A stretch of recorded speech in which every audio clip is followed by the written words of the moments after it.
On est ce que l'on mange et je rajoute on est ce que l'on digère. Donc en gros, si je mange bien et si je digère bien et que j'élimine bien, il y a 80% des choses qui vont bien fonctionner dans le corps.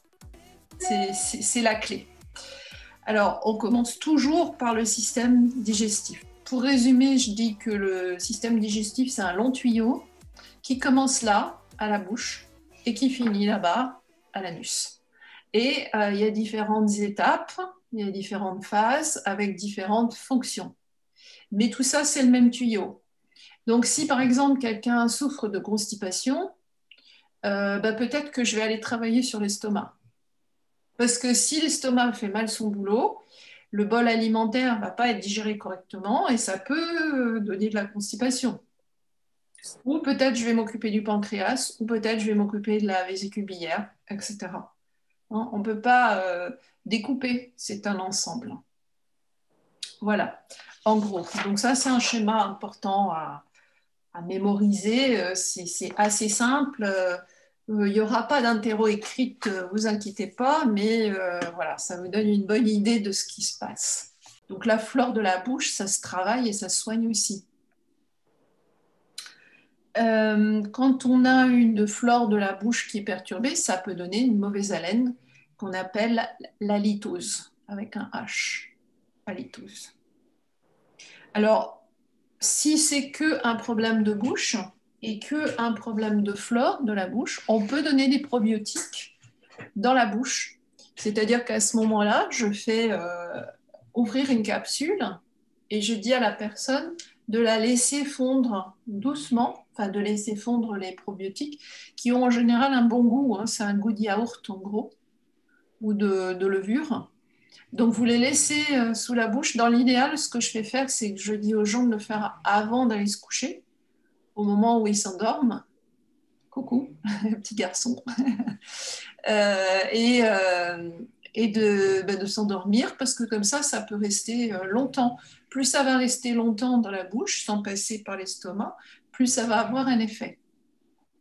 Donc vous pouvez le faire avec n'importe quel probiotique. Je vous ai mis ici une référence de probiotique qui s'appelle Probiota Sensitive, qui est fait pour la bouche spécifiquement.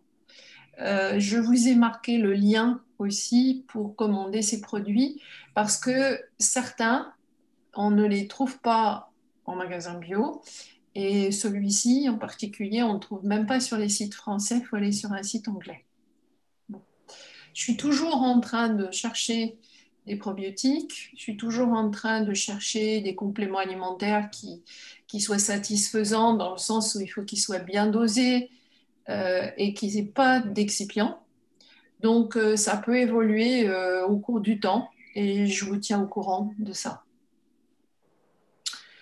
Euh, L'intérêt aussi de ce probiotique-là, c'est qu'on peut le donner aux gens qui suivent GAPS parce qu'il n'y a pas de sucre, il n'y a pas de fibres, enfin, ça correspond bien.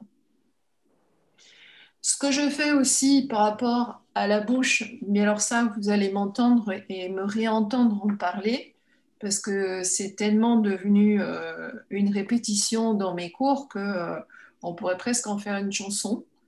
Il y a deux produits qui vont revenir tout le temps, que je donne à pratiquement tout le monde. C'est l'huile de foie de morue et le quinton.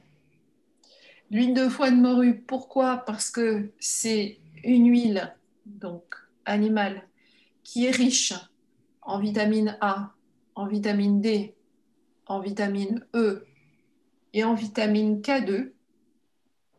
Et la recherche montre que la vitamine D a besoin de la vitamine K2 pour être absorbée.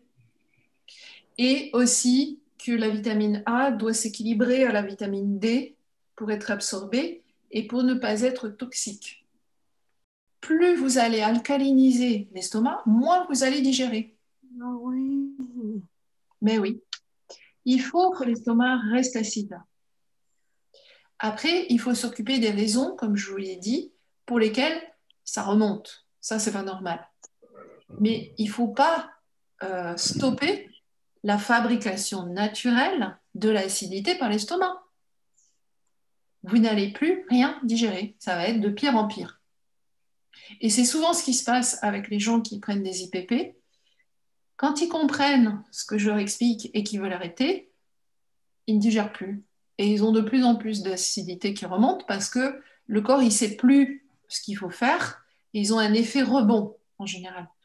Donc la manière de faire, ça se fait, hein. J'ai accompagné plusieurs personnes là-dedans, mais c'est d'aller tout doucement, tout doucement, tout doucement, en réduisant, mais vraiment petit à petit, la prise d'IPP, donc le dosage, si on peut intervenir sur le dosage.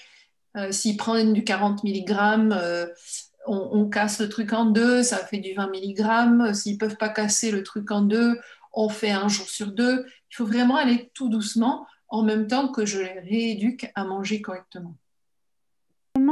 On peut savoir si notre, si j'ai bien compris, facteur Sec? intra, intrasexe fonctionne bien. Est-ce qu'il y a un test pour ça ou pas? Non, il n'y a pas. En fait, Non.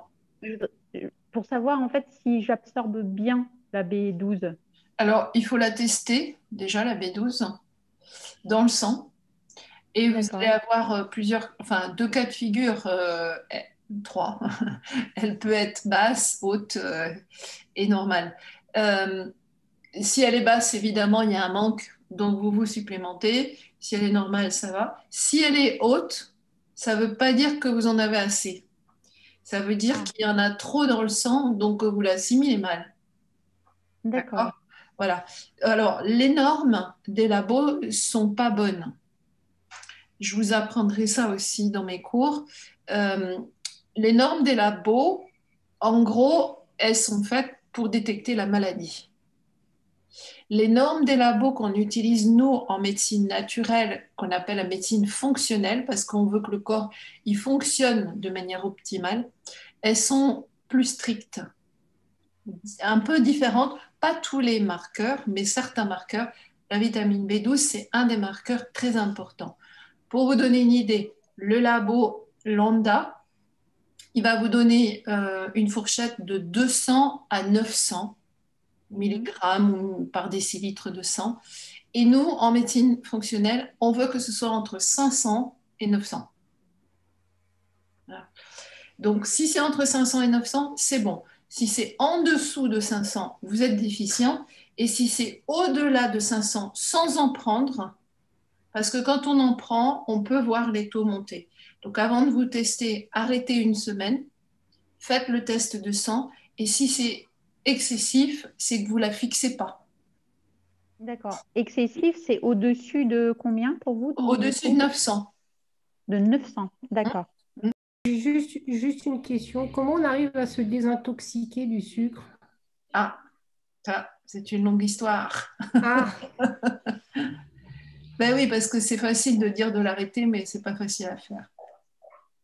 Je vais vous donner un truc qui marche. C'est une plante qui s'appelle le gymnéma. Gymnéma sylvestre. Bonsoir, bonsoir à toutes celles qui vont se coucher. Bonsoir. Merci Catherine, merci Monique. Ah non, Monique, bonne question.